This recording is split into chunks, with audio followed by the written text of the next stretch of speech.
All right, let's talk about these wildfires from a different standpoint. We talked yesterday about how we use a capitalist way, a right-wing capitalist money way of organizing things.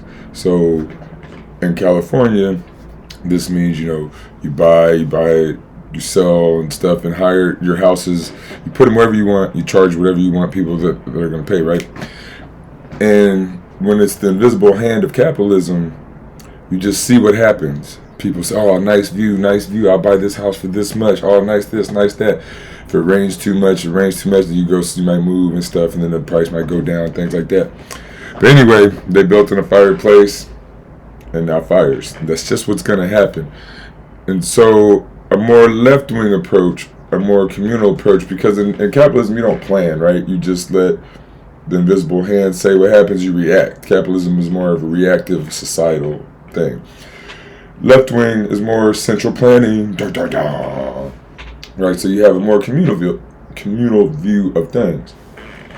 Now this is, let's see, I don't want to get his name wrong, so let me look at it real quick. Andrew Millison, and he used to be a professor at Oregon State. He has all kinds of classes online or things like this. He has a whole class that was at Oregon State that I watched on YouTube. I didn't get no credit for it, but I watched the whole class. I think it was like 18 hours or 18 videos or something like that. I forget exactly. But it's like this. He's going to draw on this clear board, and it's pretty cool. I think it's a pretty cool thing that he can do. But what this is permaculture design for wildfire defense. You can build the whole community. You can plan it. But this is something that a government would kind of do, right? You wouldn't want to just have I guess like rich people might have one little rich town that they do this, and then all the wildfires would burn around them, right? And then they just have their little town in the middle or wherever, not burnt down. But as a state or as an entire city of LA, the government, this is how we should do it. You should plan for certain things, and this is beautiful. Just watch. So basically, you're creating fire breaks and reducing fuel loads throughout the fire-prone sector, while also harvesting yields and fire breaks and reducing fuel loads throughout the fire-prone sector, while also harvesting yields and creating healthy ecosystems. And that's the permaculture way. I think this video is like 3 years old, but you saw it kind of seemed like it started in the middle. This is a section of one of the classes that he was doing. So yeah, 3 years ago.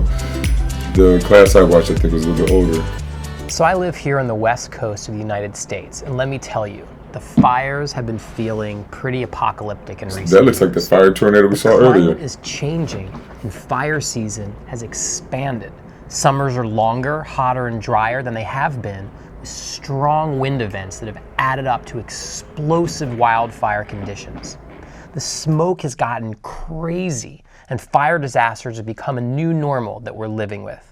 So whether you're in Australia, Southern Europe, Siberia, or anywhere else that's been burning up, we need to understand and prepare to survive. I wonder if all them places are overcome with DEI. I wonder if Siberia has a bunch of gay women firefighters and black women mayors burning down the towns. I have this new normal, and permaculture design has a lot of helpful design strategies to make us more resilient to wildfire danger. So there's two important pieces to designing for wildfire defense, because before you can actually design your defensive landscape, you need to understand the most likely direction that wildfire will travel towards you from. Now, under normal fire conditions, there are three main influences on the direction and severity of a fire, and those are slope, wind, and fuel. So this is all pretty common sense. Heat rises, so fire will travel upslope and preheat the air and vegetation ahead of it as it burns. And fire is carried and fanned by the wind. And the intensity of the fire will be determined by the type and amount of fuels present.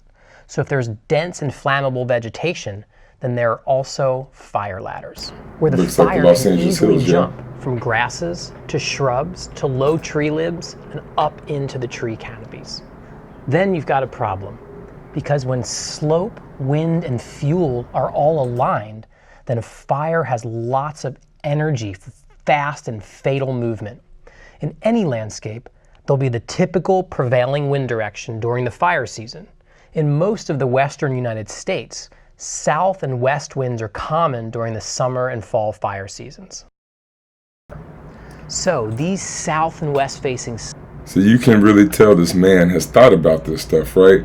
There are ways that if we're going to be in a fireplace that we can plan out for things. But capitalism, if you're just going to clear out a spot in the middle of the woods and buy this house surrounded by the woods and this wilderness, lovely nature and stuff like that, I mean, I get it. But then you're putting yourself in danger. And then if you make the whole neighborhood just cut out to the woods and then everything else is, woods and stuff in between, still, that's a lot of danger. Slopes will be more dehydrated and will be able to carry fire. Let's see.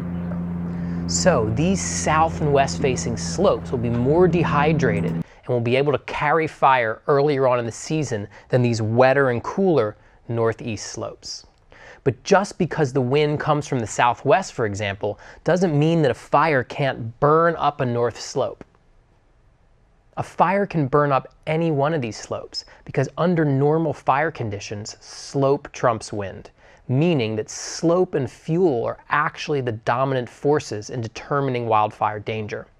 So are you noticing something about this house location here? When you're on the top of a hill or Looks ridge, dangerous, yeah. then fire can burn up to you from any direction. So in a fire-prone landscape, this is just a bad place to put a house or neighborhood. Under normal fire conditions, we talked about how slope trumps wind and fire burns upslope as a rule. But when we have extreme fire conditions, it means that we introduce very strong winds into the equation. And when very strong, sometimes hurricane force winds are blowing, then they can actually push fires down slope with catastrophic results. Let's look at where I live, in Northwest Oregon's Willamette Valley, for example. Here's my interpretation of the Willamette Valley. See, here we have the coastal mountains right here, and then we have the Willamette Valley in here, and then we have the Cascade Mountain Range right here. Now, mostly during summer, we have south and westerly winds. The coastal mountains facing the ocean are very wet, so not a lot of fires start over here. Now you can get strong winds from the west and the south during fire season with the Cascade Mountains sloping up in the same direction as the prevailing winds. And so most of the likely direction of fire is up these mountains. We have slope and wind direction aligned, all on heavily forested land here. But in the summer of 2020, during the Labor Day fires, the winds changed direction at the wrong time and a very severe hot, dry wind came from the continent's interior and blew with hurricane force gusts over the Cascade Mountains and acted like a blowtorch to funnel crazy strong winds down all these canyons and valleys. So suddenly, wind took over as the dominant force and the destruction was catastrophic. Whole towns burned down and irreplaceable natural areas were destroyed.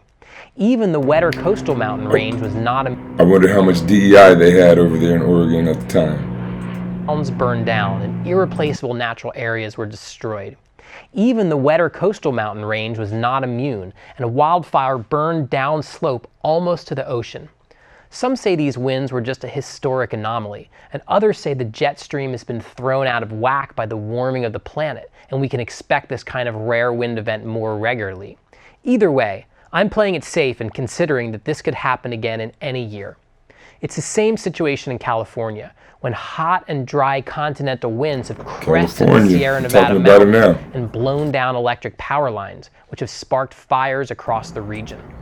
This is And so I don't know if he goes into it in this video, but power lines should be underground, especially if you're in a very hot, dry area. If you're in a fire area, because if there's a fire, even if the power lines didn't start it, even if the power lines didn't spark, if there's a fire in that area, it's gonna burn to the power lines, and they're gonna start sparking. It's gonna mess up the power lines. You're gonna run out of. You're gonna lose power. Solar freaking road, y'all look that up. I don't know how we don't have that yet, but the power lines should be underground. All new level of destruction than we've previously experienced, added to by the fact that houses and towns have spread This far looks like the up into wildfire now forested and almost. highly flammable I guess they probably all areas. look pretty similar. So really, before we even get into permaculture design for wildfire defense, you need to ask yourself if your location is even survivable in the event of a megafire. Because the scale of what I'm showing you here in many cases is beyond what you can mitigate on a single property. At this point, there are a lot of homes. So pay attention to that. It's beyond what you can mitigate on a single property. So you can't do this individualistically. If you want to build a town in a fire hazardous area, you need to build the entire town in a way that it does not burn. And he's going to show you the way.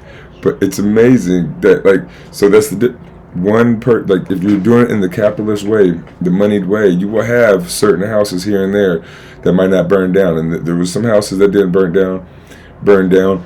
But if you built them this way in the capitalist way, and you only have the ones that can afford it, do it, you'd have, say, 10, 20, 50 homes, something, maybe even 100 or 1,000 homes. And then say you had 1,000 homes, and then still there's 13,000 other structures that burnt down. It would still be very spotted. But, that'd be, I guess, a way for the rich to clear people out, if that's what, you want to get all tinfoil hat with it. But to have a community, you got to do the entire community. Developments and towns that are just poorly placed within the macro landscape. And I'd encourage you to take a hard and sober look at your location, because these mega fires are no joke. And so remember, we've this is talked 3 years about ago. Assessment. Now let's talk about design. And not only with the fire, with the stuff, it's beautiful and it's going to add food. All right, so we're going to talk about design now. Figuring out the likely direction and intensity of a wildfire is the first step. Now, as we saw in the first part of this presentation, sloped and forested areas are more at risk for wildfire. So let's start there. So, in the event that a fire is coming, it's more than likely that the power grid will go down in your area, and you won't have the use of electricity unless you're off the grid. So it's really smart to have a reservoir that's kept full of water throughout the dry season. Now, of course, a large water tank will do as well. If you want a whole bunch of details about permaculture pond design, please see my previous video, Permaculture Ponds, Why, Where, and How, linked above and also in the And we're going to look at some of that video, and they'll both be linked in the description of this video. Video description. Now, this drawing is diagrammatic, so don't actually place the pond directly above the house, where if there was a breach, it would flood the building. But you want to place it elevationally above the house and high enough above that you can pressurize sprinklers on the roof and around the home. And also, where you can have a valve that you can open and flood some sort of perimeter basin or swale around the home.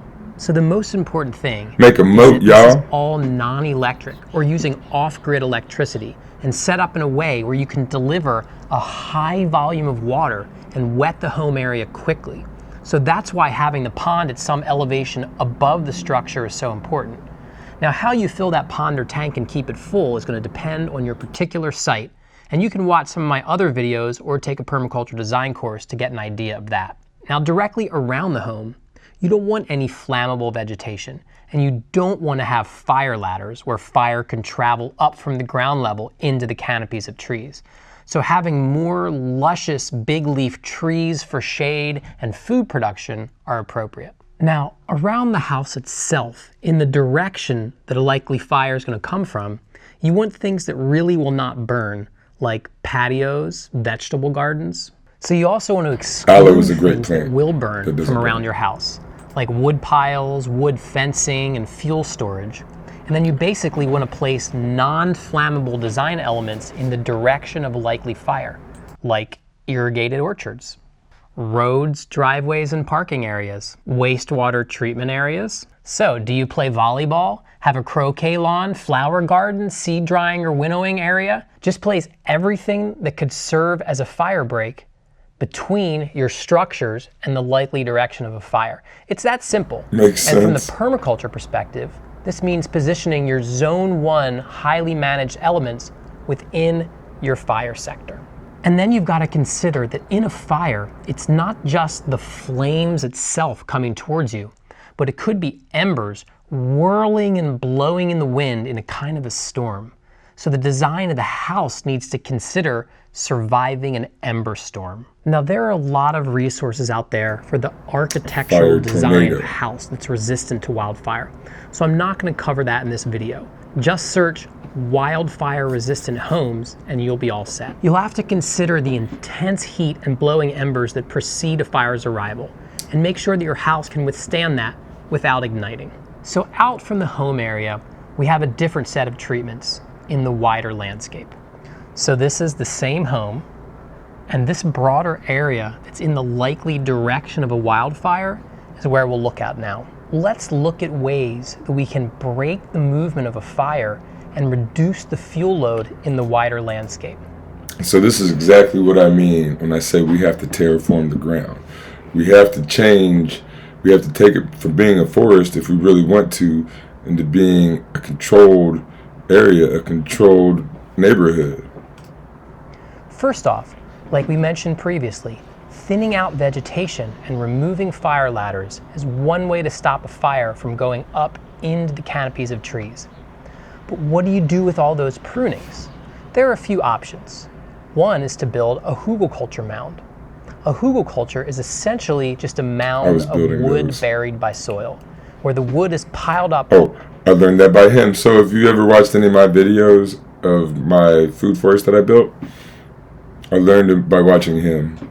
He showed us how to dig the wood in different styles. So almost everything, a lot of what I learned is from him. But then once I took his course, I started looking up other stuff. But he was a big part of what I was doing there. But he doesn't know it. Along the contour, and soil excavated out to bury the wood and create a big long mound. Now, because this mound has a core of wood, over time it will break down and become a big sponge for water. So there should be conditions to grow more luscious and less flammable plant species. Placing it along the contour means that it will serve as a water-slowing structure in the landscape and soak up extra rainwater when it rains. But it can also be grazed by goats or sheep to keep down grasses during the fire season. In fact, you can rotate animals through all these areas as another method of keeping the fuel load down and breaking the fire ladders. And you can include fencing. Maybe you can even fit another pond in between your home and the likely direction of a fire. And if you have enough water to release below for flooding other areas during a fire, then that's even more ideal. Another method of fuel reduction is to do your own burning during the cooler rainy season when the forest or shrubland is thinned, and then turn the prunings into biochar using a special biochar kiln. It's amazing. I use some biochar. It is one of the best things you can use for a garden. It's best used, I find, in the ground, or like if you have a really, really big planter box, something like that. But not as much in smaller pots and stuff. They kind of absorb nutrients sometimes, but they let the plants get in and get the nutrients out. But in a smaller thing, it just kind of steals some of the nutrients at times. So biochar is a kind of charcoal that is used as a soil amendment. So you're basically taking your prunings and burning them in a special kiln that excludes oxygen during the burning process, which turns the wood into a soil amendment that can then be deposited on the forest floor to improve the soil's health and water holding capacity. Spongy, healthy soil will also help to reduce the risk of fire by holding more moisture in the system for longer time. So basically, you're creating fire breaks and reducing fuel loads throughout the fire-prone sector, while also harvesting. He didn't mention it, but when you use biochar, look up how to charge it. You need to charge your biochar before you put it in or on the ground, or it'll actually hurt your plants for a while, because biochar basically sucks up lots of not just nutrients, but like the little microorganisms. And so you want to charge it first, or it'll start taking the microorganisms in the ground and from the plants and stuff. Charging it is basically just putting it in some kind of hyper soil solution, or like manure, or even sometimes urine. But just look it up. And creating healthy ecosystems. And that's the permaculture way. But there are a couple more important things to mention, especially if you live in a more remote rural area. The first is to have an evacuation route planned into your overall design site that's away from the likely direction of fire. And the last resort is to have some sort of bunker where you can go underground, and wait out the fire. All right, so let me know in the comments if you have more ideas. Also, let me know in the comments if you have any ideas. If you love this video and want to go comment with him, again, the description, or yes, the link will be in the description. And we're going to go to the pond video next. Raise your hand if you love ponds. I think like ponds just have exceptional value in the permaculture landscape and really benefit the ecosystem and hydrology of an area. Now, ponds can also be a total disaster and a hazard when put in the wrong place, in the wrong climate, and built the wrong way. So make sure you watch this video all the way through so you don't build a disaster. This is a really complicated design process, and it can be really tricky to figure out the why, where, and how to build a water body. That's why it needs to be a communal thing. So I'm going to walk you through the thought process for designing a pond, and we'll start with why. Now, some people build ponds in the permaculture landscape just to slow the water flow within the watershed and get water to seep into the ground and build the underground water table. So this pond, in a way, is like a beaver dam, where water moves through the pond. This would be like in front of the house, like down the hill by the fire before you get to the house, like he was talking about. But it's not held tight. The pond is actually meant to seep. So a pond seeps water if it's not sealed or lined in some way. A lot depends on the soil type and if there's enough clay content in the soil and if that soil has been compacted. Now, I saw many examples of seepage ponds hand dug in my travels in India that you can see in the footage from this linked video. Multiple seepage ponds placed throughout the landscape can literally recharge and rebuild the underground aquifer of a whole area. Now, because a seepage pond has uncompacted soil, the embankment itself doesn't really hold back water, so it shouldn't be planned as a structural feature. Seepage ponds are really excellent for restoring springs that can pop up below the pond because of the moving underground water. And they can actually sub-irrigate crops below them, so the plants are passively watered by the underground seepage. And so that looks like the trees right here, this mound here, where you could like lay down the trees and then cover it with dirt and stuff and then let it degrade, and that'll be like the sponge you was talking about in the other video. It may or may not be that. Pond water. The next pond type we're going to look at now is specifically meant for irrigation. Rain-fed irrigation ponds will collect water, but then that water will be emptied during the growing season to irrigate crops. So he's going to say not to use this for fire, but if you made it specifically for fire, you could see how this could, if you had separate lines, you could feed this into the fire hydrants that like ran out of fire or ran out of water. And so just kind of, for just in our case, you could change this for fire specifically. Crops. So irrigation ponds should be sealed as well as possible to save water. And if they can't be sealed by compaction, then they should be lined. Water from an irrigation pond will need to be distributed into an irrigation system of some sort. And most commonly, people use either a lock pipe going right through the dam wall or a siphon to get the water out of the pond in a controlled way. Now, because the water is being used for watering crops, then a rain-fed irrigation pond will be empty by the end of a dry season. However, a recreation pond wants to stay wants to stay full through the warm season for swimming and other fun. And it wants to have a gradual slope on all sides so people can get in and out easily and safely with a shallow end for children. Now, another pond that wants to stay full all throughout an entire dry season is a firefighting pond. So the water in a firefighting pond needs to be able to be released from the pond in the event of a fire to either flood some sort of fire containment line, feed a fire hose, or pressurize sprinklers. But often in a fire, the electricity goes out, so a firefighting pond needs to be able to gravity feed a firefighting system without electricity. This means it has to be placed in a higher position within the landscape.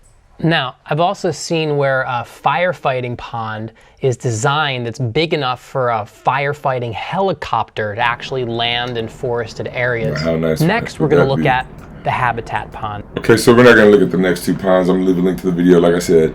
But yeah, so you just got to plan it out. There's ways to do it. If you want to live in this fireplace, we got to terraform the land. This is what we got to do. We got to take out a lot of trees, put in a lot of ponds, put them up high so that we can let gravity feed and pipes and fire hydrants and just flood areas if we need to. That's basically it. Real quick, I'm going to show you guys a little bit of our food forest. This here, I'm going to show you what this turned into. This was nothing right here. See, we'd already tilled it and put some, we'll be back with the little, what do you call that? check in a little bit. Wood chips down and stuff. So you see us setting out the papayas. And then we just go around, we plant all these papayas. And then this banana. If you are looking to do something like this, check this out. All right, so I put in one post to the 808 Green Thumbs. Very Great responsive, very Facebook page. giving people. This is just 2 stops so far. I got some noni here. Noni. I forget that one. I think that's goji here. So they ended up giving me hundreds of plants. But yes, if you need some plants, look at our Facebook page. Look up Green Thumbs Facebook, your area. Again, these Green Thumb people gave me choked bananas, choked everything, look at all this stuff. These are 2 basil plants we planted in the middle. Right here in this tub. So you see our papayas already growing. This is ice cream. Yeah. Got a voodoo, a mango,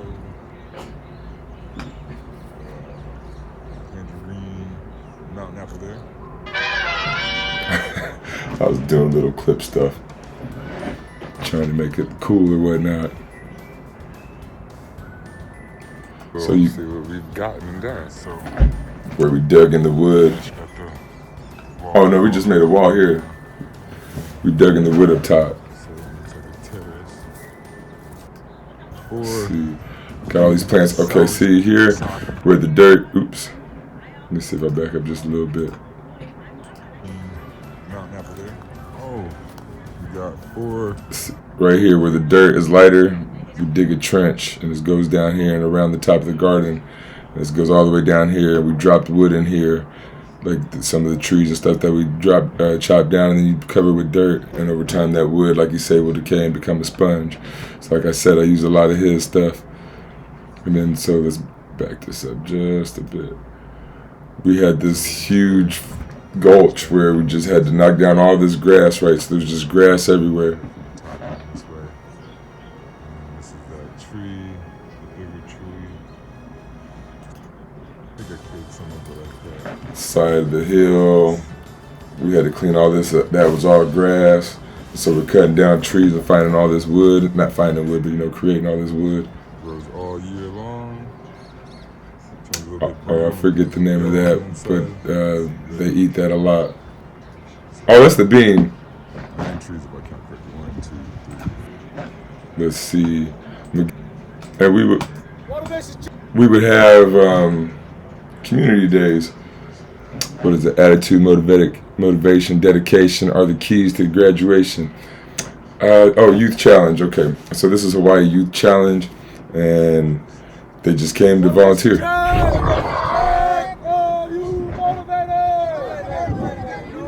Big aloha from the garden. So you see all these plants, those big old It's gonna be a big day. papayas behind. We have volunteers coming out. So what I'm gonna do right now is try to get a quick walk around the garden, see how it looks right now. So you found tires, all kinds of stuff down there. That's our hose. Cleaned all this. That was all grass. Trees, bananas. We got a row of bananas. It's a walkway. See all that grass back there? It was everywhere. It's all this was grass.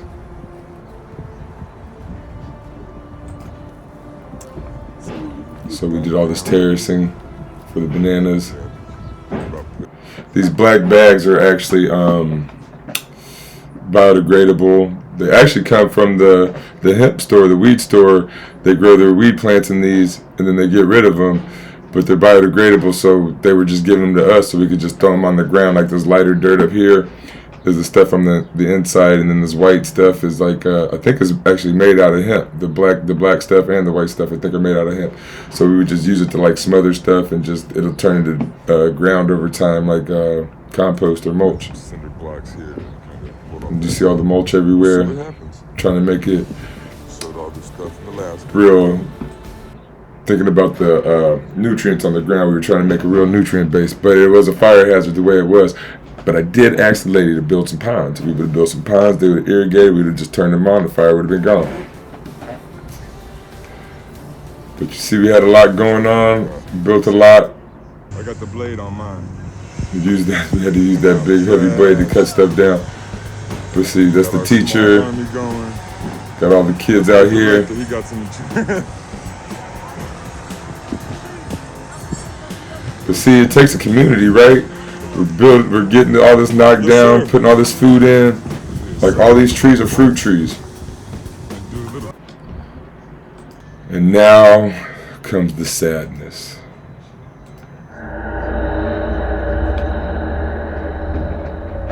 I'm trying to be all dramatic.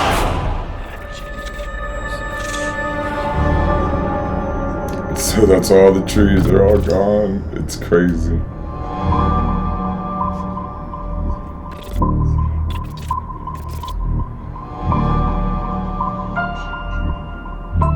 And so that's everything, right? The top part didn't burn all the way, but a lot of it did come down. The entire gulch burned.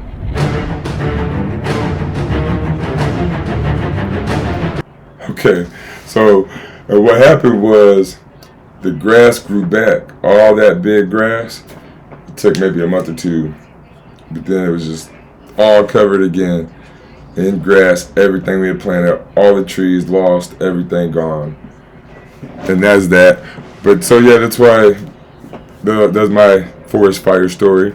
But anyway, at the beginning of this, there's ways to prevent it. We need ponds. We gotta plan. We gotta do it together as a community and organize the ground. We gotta terraform our planet, our cities, if we want them to work for us. But you learn things like that by looking at things from across the spectrum.